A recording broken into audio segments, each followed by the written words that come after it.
الحمد لله رب العالمين والصلاة والسلام على سيد المرسلين أما بعد فأعوذ بالله من الشيطان الرجيم بسم الله الرحمن الرحيم صلوا على الحبيب صلى الله تعالى على محمد وعلى آله وصحبه وبارك وسلم.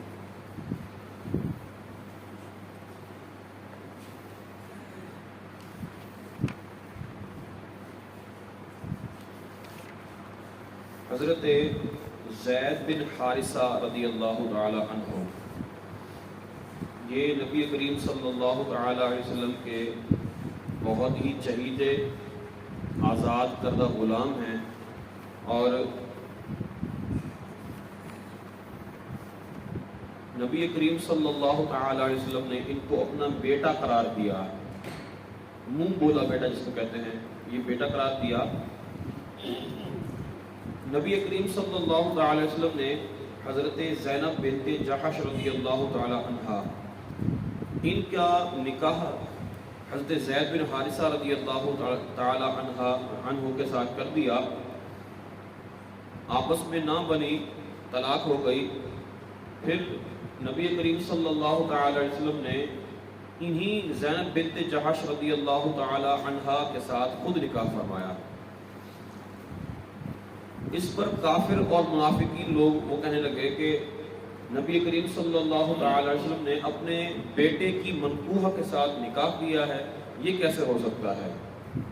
تو نبی اس پر یہ آیت کریمہ نازل ہوئی، فرمایا ما کان محمد ابا احد من رجالکم، محمد صلی اللہ تعالی علیہ وسلم تمہارے مردوں میں سے کسی کے باپ نہیں ہیں. رجال یہ رجل کی جمع ہے، اس کا مطلب ہوتا ہے جو پختہ عمر کا یا بالغ ہونے کے بعد جو مرد ہوتا ہے، مذکر ہوتا ہے، انسان ہوتا ہے، اس کو کہتے ہیں رجل، اس کی جمع ہے رجال. یعنی کہ نبی کریم صلی اللہ تعالی علیہ وسلم کے جتنے بھی بیٹے ہیں، جتنے بھی بیٹے ہوئے، وہ بیٹے تو ہوئے لیکن وہ رجل ہونے کی جو کیفیت ہے، جو عمر ہے، اس کو پہنچے ہی نہیں، اس سے پہلے ہی وہ دنیا سے چلے گئے.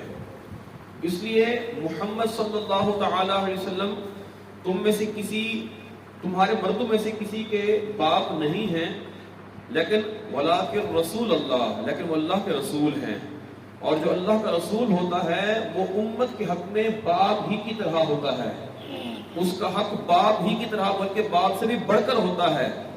جس طرح سے نبی کریم صلی اللہ تعالی علیہ وسلم کی ازواج مطہرات کو کہا گیا النبی اولا بالمؤمنین من انفسہم وازواجہ امہاتہم، کہ ان نبی صلی اللہ تعالی علیہ وسلم کی جو ازواج ہیں یہ ایمان والوں کی مائیں ہیں.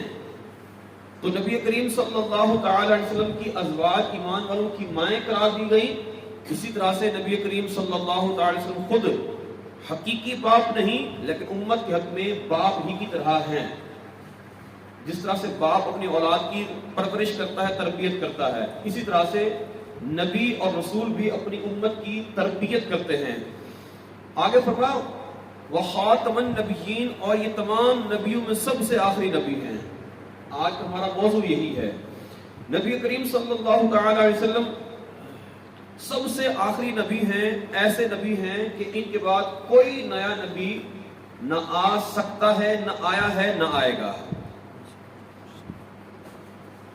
اور یہ نبی کریم صلی اللہ تعالی علیہ وسلم کا خاتم النبیین ہونا یہ قطعی ہے. قطعی کا مطلب ہوتا ہے یقینی بات جس میں کسی قسم کی شک کی، کسی قسم کی شبہ کی کوئی گنجائش ہی نہ ہو، ممکن ہی نہ ہو.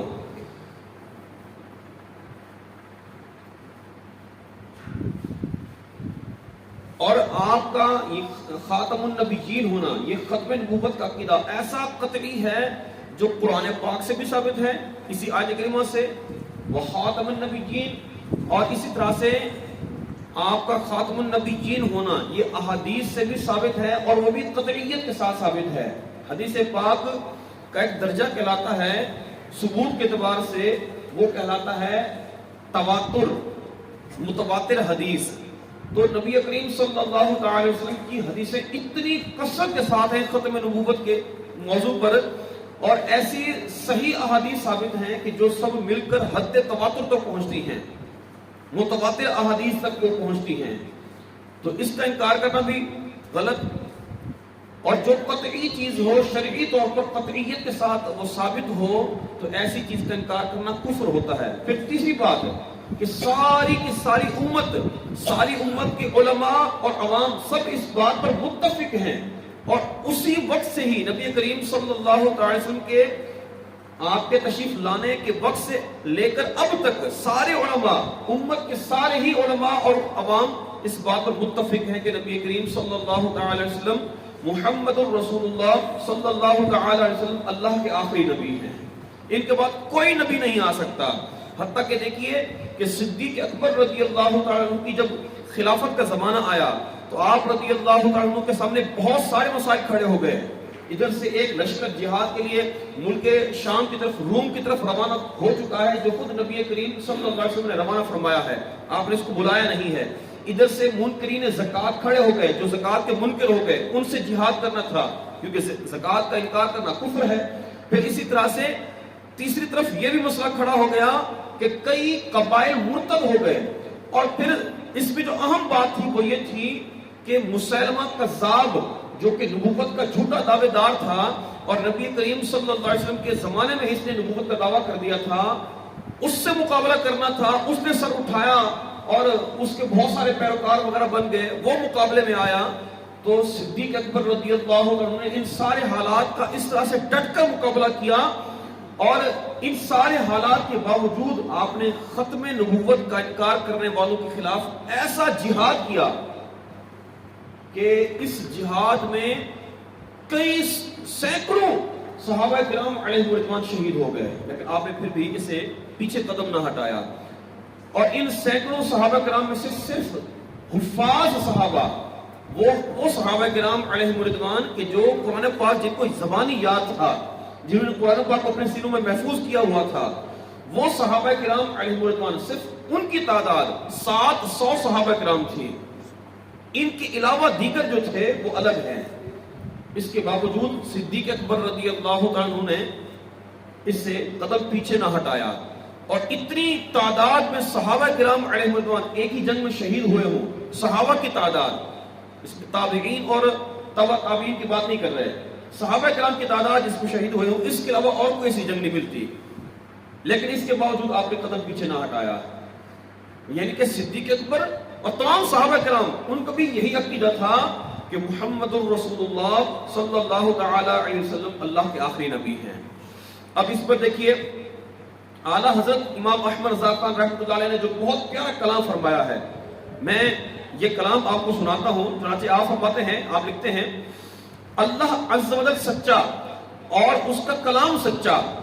مسلمان پر جس طرح لا الہ الا اللہ ماننا، اللہ سبحانہ و تعالیٰ کو احد صمد لا شریک لہ بے نیاز ماننا یہ فرض اول اور ایمان کا حصہ ہے، اسی طرح سے محمد الرسول اللہ صلی اللہ تعالی علیہ وسلم کو خاتم النبیین ماننا، اور ان کے زمانے میں خواہ ان کے بعد کسی نبی جدید نئے نبی کی آمد کو یقیناً قطعی طور پر محال اور باطل ماننا، یہ فرض اجل یعنی کہ بھی اہم ترین فرض اور ایمان کا حصہ ہے.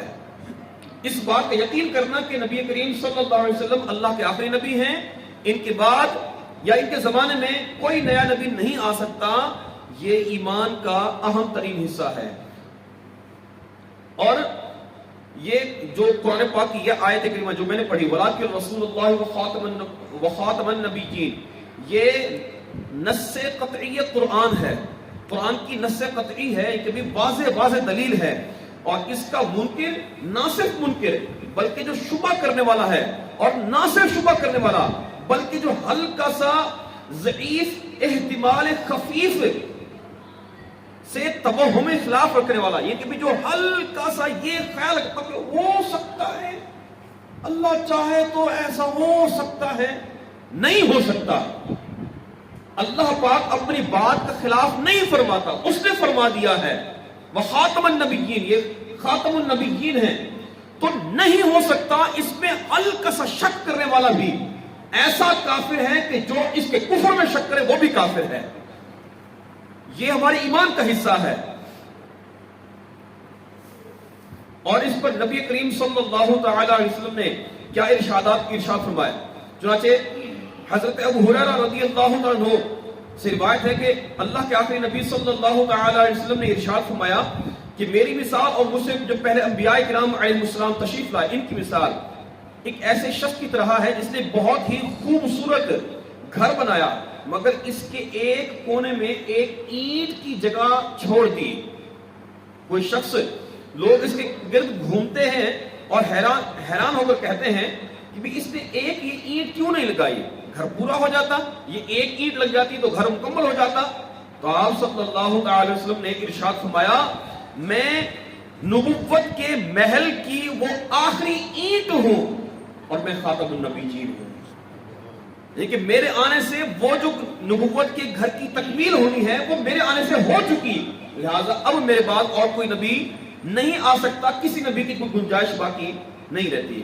اسی طرح سے ابو داؤد شریف کے حدیث پاک ہے کہ نبی کریم صلی اللہ تعالی وسلم نے ارشاد فرمایا بے شک اللہ پاک نے میرے لیے تمام روئے زمین کو لپیٹ دیا اور میں نے اس کے مشرقوں اور مغربوں کو دیکھ لیا. اور یہ حدیث پاک طویل اس آخر میں ارشاد فرمایا کہ ان قریب میری امت میں 30 کذاب ہوں گے, 30 جھوٹے شخص ہوں گے اور ان میں سے ہر ایک یہ گمان کرے گا کہ وہ نبی ہے, حالانکہ میں خاتم النبیین ہوں اور میرے بعد کوئی نبی نہیں ہے. اسی طرح سے میرے آقا صلی اللہ علیہ وسلم نے ارشاد فرمایا کہ بے شک میرے متعدد کے بہت سارے نام ہیں, میں محمد ہوں, میں احمد ہوں, میں ماحی ہوں. ماحی مطلب مٹا دینے والا, جو برائی کو کفر کو مٹا دینے والا ہو, کہ اللہ پاک نے میرے سبب سے کفر مٹا دیا, اللہ پاک میرے سبب سے کفر مٹاتا ہے. میں حاشر ہوں, حاشر مطلب جمع کرنے والا, کہ میرے قدموں پر لوگوں کا حشر ہوگا, کہ لوگ جمع ہوں گے. میں عاقب ہوں. اب عاقب کا کیا معنی ہے؟ آپ نے خود ہی ارشاد فرمایا عاقب وہ کہ جس کے بعد کوئی نبی نہیں ہے, جس کے بعد کوئی نبی نہیں ہے. اسی طرح سے نبی کریم صلی اللہ تعالی وسلم نے ارشاد فرمایا کنت نبیّا وآدم بین الروح والجسد, بے شک اللہ, یہ جو میں نے حدیث پاک پڑھی یہ اور ہے اور یہ جو میں بیان کرنے جا رہا ہوں یہ اور ہے. فرمایا بے شک میں اللہ پاک کے حضور لوح محفوظ میں خاتم النبیین لکھا تھا, اور جب اس وقت کہ جب حضرت آدم علیہ السلام اپنی مٹی میں گندھے ہوئے تھے, مطلب ابھی ان کا پتلا پورا نہ بنا, ان کے پتلے میں جسم میں روح بھی نہ ڈالی گئی, میں اس وقت بھی خاتم النبیین لکھا ہوا تھا, آخری نبی لکھا ہوا تھا. حضرت سعد بن ابی وقاص رضی اللہ عنہ سے روایت ہے حضور انور صلی اللہ تعالی علیہ وسلم نے حضرت علی المرتضی شیر خدا کرم اللہ تعالی وجہ کریم سے ارشاد فرمایا اما ترضى, اے علی کیا تو اس بات پر راضی نہیں ان تکون منی بمنزلۃ ہارون من موسیٰ, کہ تو میرے نزدیک وہی مقام رکھے جو ہارون علیہ السلام کا مقام موسیٰ علیہ السلام کے نزدیک تھا. غیر انہ لا نبی بعدی, سوائے اس بات کے کہ ہارون علیہ السلام اللہ کے نبی تھے اور تو اللہ کے نبی ہے, کیونکہ میرے بعد کوئی نبی نہیں آئے گا.